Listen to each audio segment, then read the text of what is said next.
সবুজে ঘেরা ছোট্ট গ্রাম শ্যামলপুর, যেখানে মানুষের জীবনে সুখ দুঃখ মিশে আছে মাটির ঘ্রাণে। এই গ্রামেই থাকে রাহুল, এক গরিব কৃষকের ছেলে, কিন্তু স্বপ্নে ভরা তার মন। একদিন আমি সব বদলে দেব।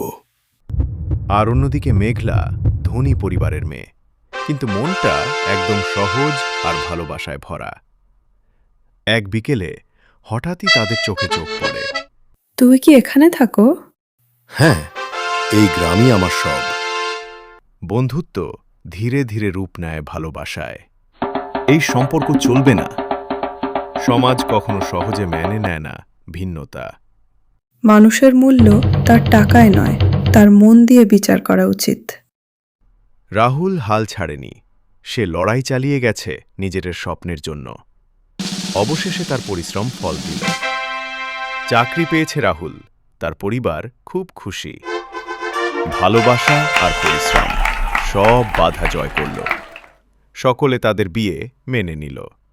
ভালোবাসা কখনো ধন সম্পদ দেখে না, দেখে শুধু মন।